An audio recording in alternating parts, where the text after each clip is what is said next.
Hello, my name is Ricky Pound, and I'd like to welcome you today to this presentation on John Soane and JMW Turner and neoclassical influences at Sandycombe Lodge, style, meaning and aesthetics.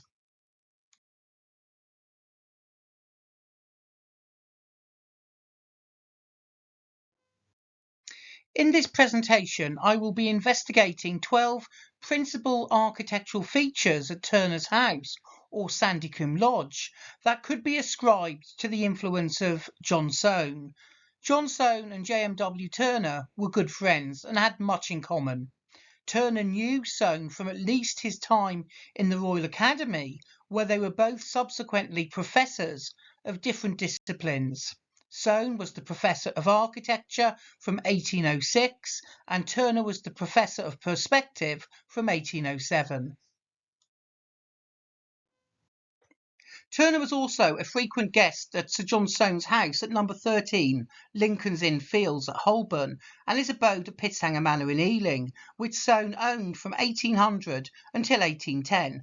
Indeed, Turner was the only guest allowed to spend the night after receptions there hosted by the Soanes, and this is despite living fairly close by at Hammersmith. When Eliza Soane died in November 1815, Turner was the only person that Soane requested to be by his side.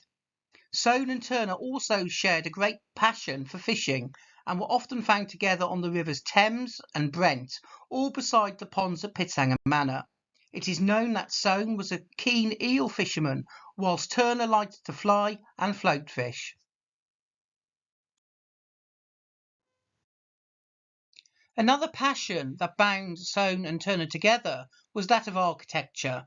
Indeed, Turner declared towards the end of his life that if he could live it again, he would have been an architect. His building at Twickenham was his attempt to fulfil this dream and design a rural retreat for himself and his father, whom he affectionately called Old Dad. Turner had a lifelong interest in architecture, and it was this subject that would feature in many of his paintings, including structures such as churches, bridges, castles, stone circles, classical temples, coastal fortifications, lighthouses, windmills, industrial architecture, and other buildings. Other man-made constructions would appear in the forms of ships on rivers and seas. The subject of light was another important consideration that bound Turner and Soane together, as both professors experimented with the effects of light and the emotions it created in the viewer within architecture and painting. In this presentation, I will explore the top 12 architectural features that inform Sandycombe Lodge that may have been influenced by John Soane. They are the triglyph decoration and pediment, the semi-curved corners of the wing buildings, the basement level lunette window, the recessed panels in the brickwork, the penny line pointing, the new wing buildings including its covered entrance, the faux marble decorations, the succession of internal arches, the fireplace in the dining room, the staircase and balustrade, the shallow arch at the top of the stairs, and the lay light. The building of Sandycombe Lodge took place over two distinct periods. Turner bought the land on which the house would eventually stand in 1807, but it was not until around 1810 that Turner erected the freestanding tower. The tower was made of brick and was not covered by render, as was thought pre-conservation. Towards the top of the tower, a band of decoration, known as triglyphs, runs horizontally beneath the sloping roof, creating a symbolic pediment. Such pediments were a characteristic feature of ancient Greek and Roman temple architecture. In the Renaissance, the pediment was revived and incorporated into domestic buildings, such as those of the 16th century Italian architect Andrea Palladio on several of his Venetian villas and churches. Three buildings that Turner was familiar with, two of which had very prominent and distinctive pediments with triglyph bands running beneath, were the Greek Doric temples at Paestum in Italy. Turner visited the site on his Italian trip of 1819 and illustrated them in his Naples, Paestum and Rome sketchbook, together with a mezzotint for his Little Liber series. Turner had earlier used an existing source to illustrate lecture number 52 of the Temple of Neptune at Paestum, almost certainly after an engraving by Piranesi.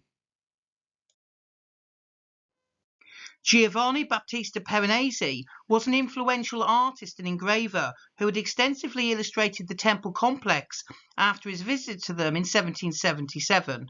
15 of 20 of his corpus of ink and wash drawings were purchased by John Soane at auction in 1817. Piranesi's son had 20 of these drawings engraved, which were published in 1778. Soane had visited and surveyed the Greek temples whilst on his grand tour in 1778 and subsequently had cork models built to accompany his Royal Academy lectures and to enable his students to take an alternative grand tour. In this slide you can see some copies of the Piranesi Paestum engravings in the picture room at the Sir John Soane Museum, and on the left you can see a cover of a book, a recent book on Piranesi, Paestum and Soane. Soane also employed the triglyph band on some of his more rustic projects, including this illustration for a dairy building at Hamills Park. You will notice that the side of the building is curved in a similar manner to that of the extension of Sandycombe Lodge, which were added to the independent tower around 1813.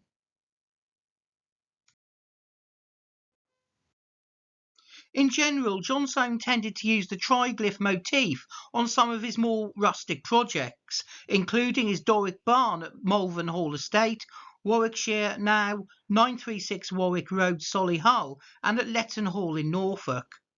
Soane advocated the suitable application of decorative ornament to meet the intended use of a building.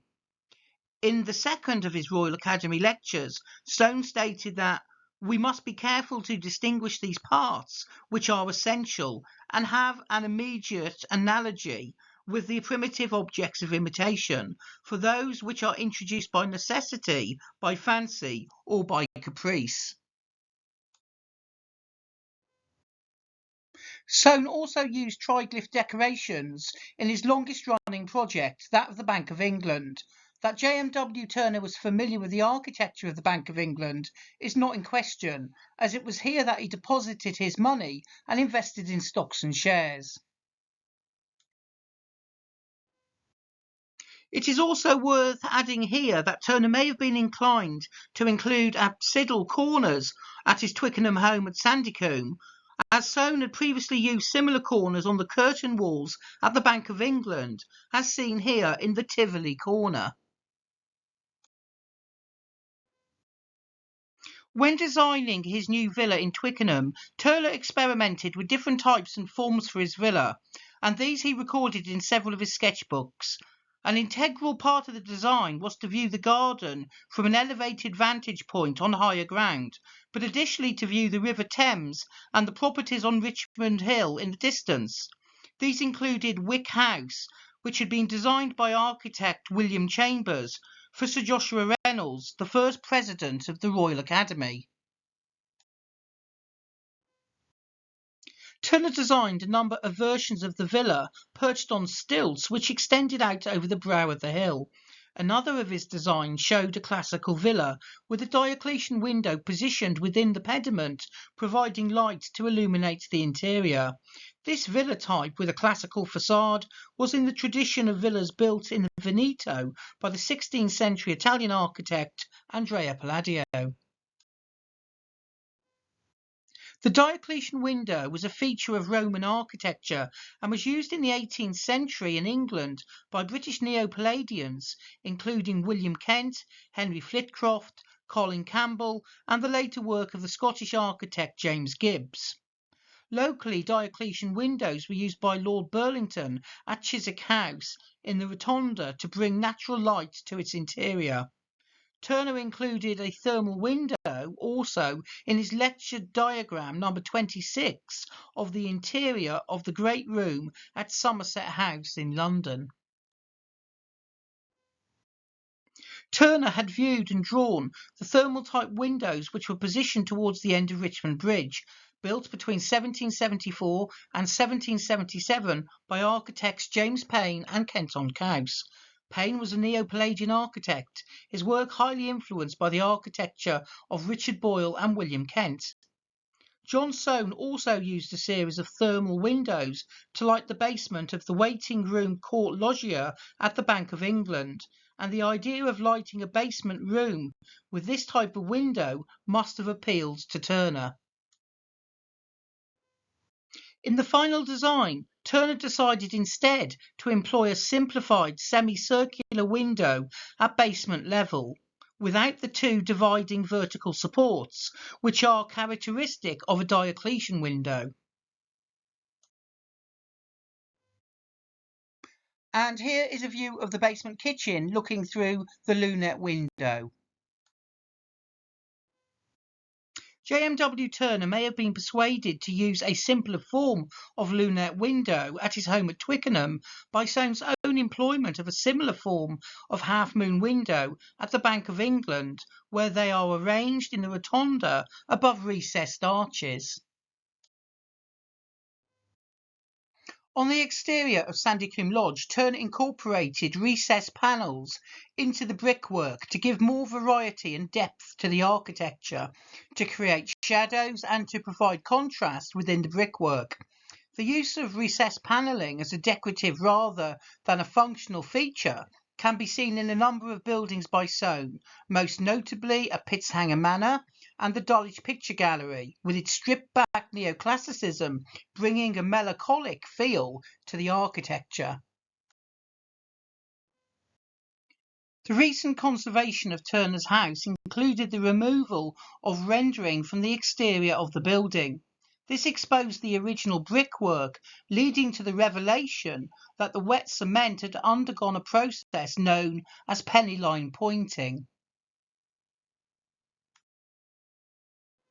As you can see in this slide with the yellow arrows, penny line pointing was a technique where the lined indentation was made with an old penny to regularize the look of the pointing and give the illusion of bricks with sharp edges.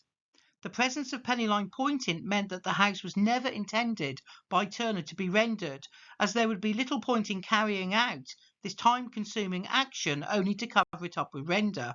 The conclusion, therefore, is that the rendering was applied at a later date, likely by the next occupants. John Soane also used penny line pointing and exposed brickwork for many of his architectural creations, including the Dulwich Picture Gallery, his house at Holborn and Pitshanger Manor.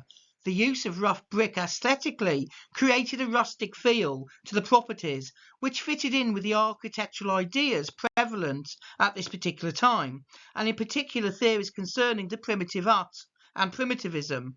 Indeed, in Soane's first lecture at the Royal Academy on architectural origins, the accompanying illustrations were held up to the audience by JMW Turner. The notion of the primitive hut, a structure made popular by one of Soane's favourite architectural theorists, Laguerre, represented the hut as a wooden structure with a sloping roof held in place by only 4 supporting posts. All unnecessary decoration, not integral to the structural support of the building, was discarded, along with its outside walls. Laguerre's primitive hut was most influential on Soane's design for his own family mausoleum at St Pancras, where its pendentive roof, punctuated only by shallow segmental openings, is supported by 4 vertical pillars. Returning to Sandycombe Lodge, by 1813 Turner had decided to extend the Tower House at Twickenham into a family home for himself and his father. Recent investigations have shown that the tower was unlikely to have contained staircases or floors before this time. In order to achieve this, Turner produced a number of sketches showing different designs for a pair of new side buildings which would be coarsely attached to the tower. Given the strong Soanian influences in these two side buildings, Soane's involvement is most likely. It is possible that Soane suggested to Turner that the original three windows and off-centre door to the tower house be bricked up and a new centralised portico and covered entrance added. The original openings had been dressed at the top with flat or straight arches in imitation of Vasseurs, similar to those used by Soane at Lincoln's Inn Fields and by George Dance the Younger at Pitt's Hanger. The two Sandycombe wing buildings were largely symmetrical, providing balance to the structure. As architectural historian Bruce Boucher has pointed out, the profile of the front facade of Sandycombe Lodge, with its pair of half-pedimented roofs, combined with a broken triglyph band, is strikingly reminiscent of a design by William Kent, and in particular the Doric Garden Temple at the Earl of Leicester's estate at Holcombe Hall, which can be dated to 1731.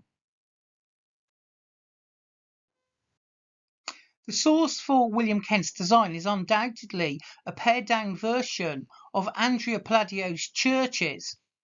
This would be a suitable choice for a striking temple-like solution employed by Turner, designed to make his villa all the more imposing in form. Soane, like Kent and Lord Burlington before him, was influenced by the great Renaissance master architect Andrea Palladio, who is arguably the most influential architect in the history of the Western world. Locally, Turner would also have seen this feature on one of the facades of St Mary's Church, which had been designed by the architect John James in around 1713. And in this view of St Mary's Church in Twickenham, you can see the arrangement of the double pediments. JMW Turner would have been very familiar with this church.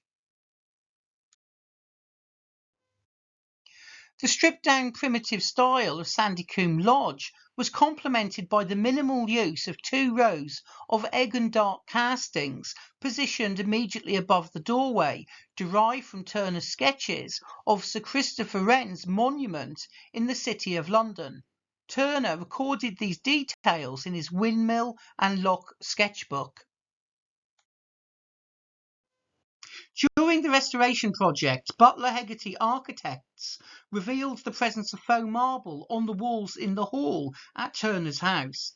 This was lovingly recreated to produce the marble effect that Turner would have been familiar with. The hall also features distinctive roll mouldings, the type frequently employed by Soane at his properties. Painted marble effect on walls was popular in the late Georgian period. John Soane had similar faux marble applied to his walls at nearby Pitshanger Manor, which has recently been revealed during restoration and reinstated in the vestibule in a different variety of colours, including Egyptian porphyry with its own ultimately Imperial Roman connotations. At his home in Holborn, Soane also used paint to resemble yellow sienna marble. There were various reasons why faux marble was preferable to real marble. Firstly, Italian marble was very difficult to get hold of due to the ongoing war with Napoleon. Secondly, real marble would have been cold to the touch. And thirdly, real marble was expensive. One of the most prominent and visually striking features inside Turner's house is the succession of arches leading from the hall to the sitting room, small parlour and dining room. Such arches are an important element of Soane's architectural vocabulary and are present at Soane's house at 13 Lincoln's Inn Fields, Dulwich Gallery, the Bank of England and Pitshanger Manor, amongst others. Soane's employment of arches, often running in succession, were arguably derived from Giovanni Battista Peronese's pronounced employment of arches in his drawings, themselves highly influenced by the monumental triumphal arches of ancient Rome, together with bridge arches and arches supporting domes. That Turner was familiar with the work of Peronese is without doubt, as Turner's friend Soane was a great collector of his art and housed 15 of the original Paestum drawings in his house at Lincoln's Inn Fields.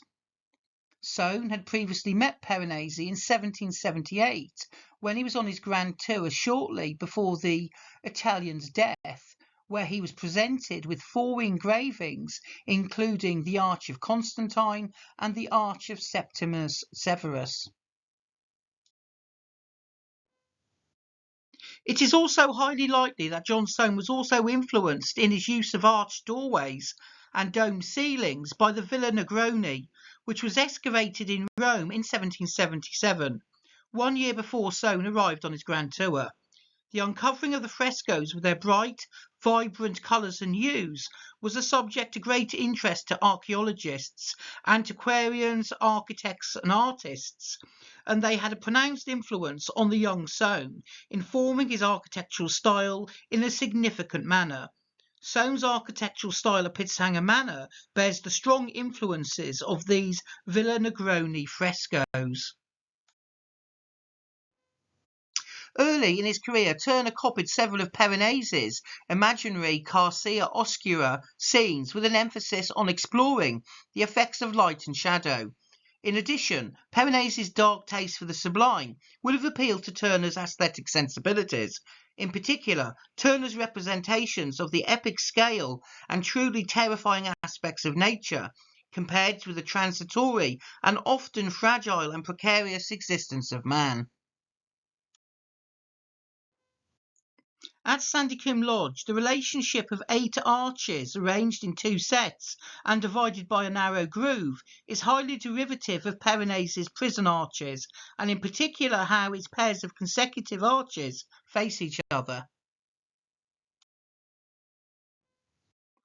This arrangement of 4 arches made up of 2 sets which face each other is also a prominent feature in the dome at Sir John Soane's museum. Soane owned the 2nd issue of the 1st edition of this publication. In a very similar arrangement to those at Sandycombe Lodge, in the dome of the Sir John Soane's Museum, portcullis-type grooves are also present, set within the 4 walls supporting the dome. It may be seen to be pushing the bounds of probability, but in Piranesi's prison scenes, he also employs drawbridges and portcullis-type devices or metal grills. Such a reference reinforces the idea of Sandycombe with the primitive and the sublime.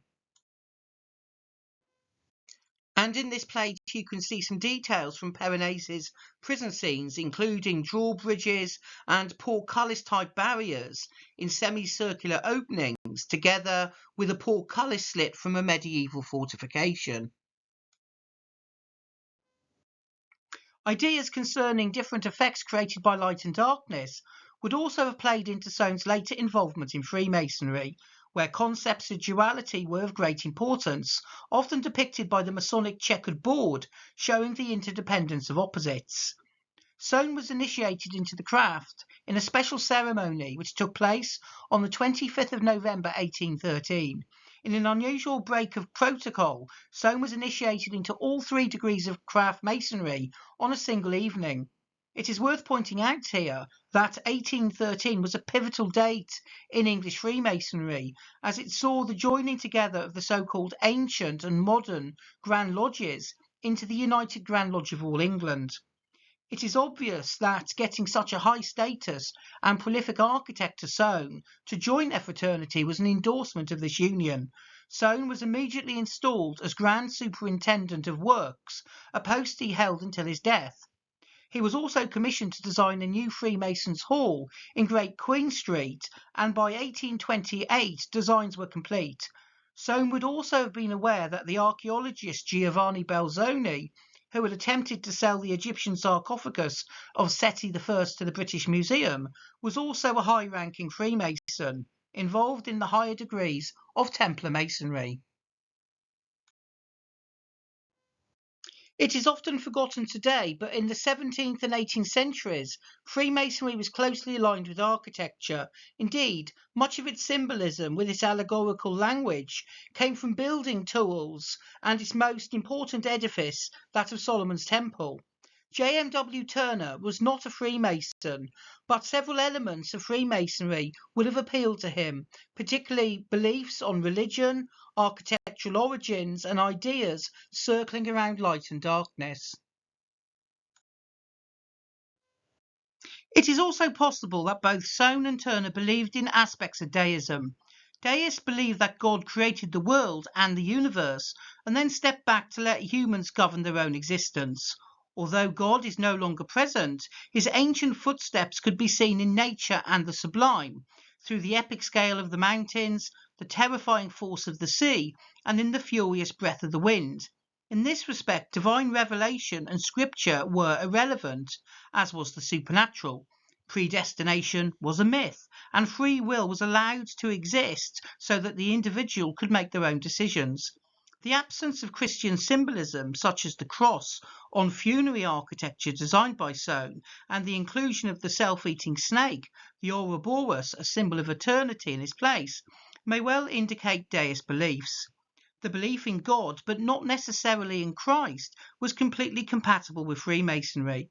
As David Watkins comments, in religion, Soane was a deist with Masonic overtones, highlighting the omission of Christian symbolism from Soane's tomb. This would also explain why Soane was not particularly interested in the religious symbolism in some of his stained glass in his house at Holborn. Indeed, Soane appeared to be more interested in the effects of the glass in the presence of the sun and creating different moods and light effects within the architectural setting. In addressing Turner's interests in the qualities and the attributes of light, darkness, and the relationship to the sublime, Gary Butler from Butler Hegarty elaborates on the subject that it is the imminent threat lurking in the natural world that is the source for Turner's vision of Sandycombe, perhaps even the raison d'etre for returning to the country or leaving the city to go fishing. Sandycombe Lodge is a rustic building rather than an essay about the ideal temple, and can perhaps be described as a hermitage. In the dining room that leads from the hall is an impressive marble fireplace. It is unknown whether the fireplace was a later introduction or whether it was at Sandycombe Lodge during Turner's residency. The form of the fireplace is very Soanean in character, and although no designs in Soane's hand for such a fireplace have yet been found, it does remain a possibility that it was contemporary with Turner and in situ in his time. In addition, the colour of the marble is a good match for the use of dark marbling on the skirting boards in the hall. For comparison, on the far right near the bottom is a John Soane fireplace designed for Freemasons' Hall.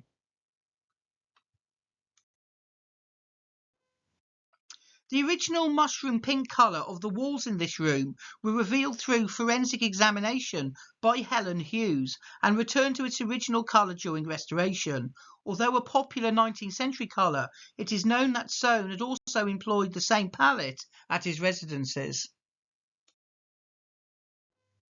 Another striking feature at Sandycombe Lodge is the staircase and its iron balustrade, which ascends anti-clockwise to the two bedrooms on the first floor.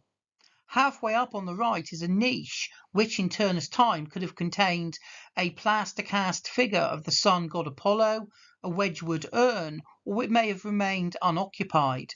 The relationship between the staircase, the location of the niche, and its balustrade, reached by walking under a succession of arches from the hall, has a very strong relationship to a similar staircase at Soane's house at number 13 Lincoln's Inn Fields. Such similarities are reinforced by the faux marble decoration on the staircase walls and the ley light positioned immediately above. And this reconstruction gives you a couple of examples of what the niches would have looked like if they had contained either a bust of the sun god Apollo or a Wedgwood and Bentley agate urn. Spanning the top of the stairs is a shallow, wooden, elliptical arch, which is also a Soanean feature. The arch is very similar to one that appears in JMW Turner's painting Forum Romanum, which is framed by a shallow arch and shows the Arch of Titus. Turner painted this view of the Forum specifically for Soane as a reminder of his extensive grand tour and love of classical architecture. Soane also used similar arches at Wimpole Hall and Freemasons Hall in London. Here we have a detail from Forum Romanum through the arch of the prominent three Corinthian capitals of the Temple of Castor and Pollux, and to the right the distinctive coffering and arches of the Basilica of Maxentius. The painting was too large to fit into Soane's home and was retained by Turner. Soane gave Turner a banker's draft of 500 guineas for the painting, but Turner never cashed it. It remained in Turner's studio until after his death. The ley light which illuminates the staircase at Sandycombe Lodge with its floral motif has been identified by glass historian Michael Peover as being contemporary with the building of Sandycombe Lodge. It is similar to glass used by John Soane at his house in Lincoln's Inn Fields, and would indicate that Turner used Soane's glass supplier and fitter, probably William Watson. The floral motif in the ley light is a moving work of art, which at certain times of the year is projected onto the base of the walls below, depending on the elevated position of the sun. In its earliest period, Turner's house was known as Solace Lodge, following the idea of solitude and seclusion, but also the notion of the Temple of the Sun, solace being a corruption of the Latin words sol invictus, or invincible sun. This type of natural lighting effect, which Bruce Boucher has described as the poetry of architecture, can also be seen at the Soane Museum, where a large plaster cast copy of the Apollo Belvedere stands underneath yellow-tinted glass, so that on a bright sunny day the sun projects the yellow light onto the back of the sun god Apollo, providing him with a cloak of gold. The statue of the Apollo Belvedere was originally owned by Richard Boyle, 3rd Earl of Burlington and 4th Earl of Cork, at his house at Chiswick. Also notice the position of the shallow arch above. John Soane is often referred to as the master of space and light, and he used tinted and painted glass of different colours and combinations, combined with reflective surfaces, to refract and reflect light to create a range of emotions within the viewer, dependent on the time of day.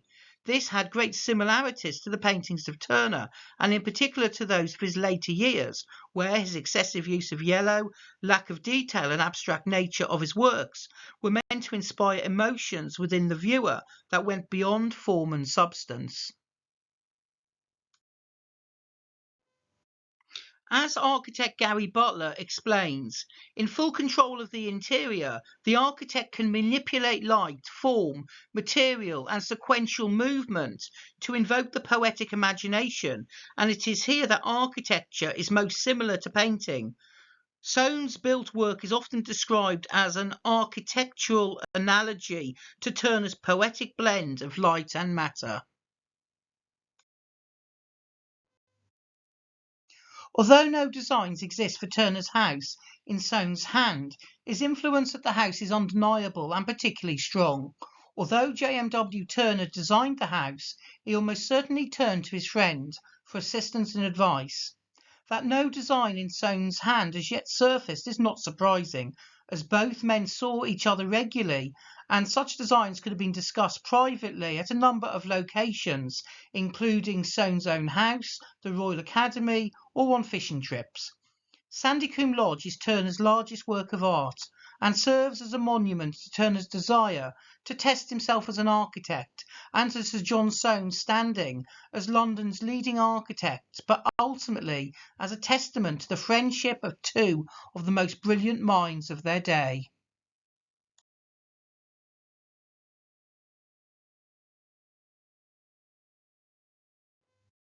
Thank you for watching this video. If you'd like to see other videos, please subscribe to my YouTube channel. Thank you very much.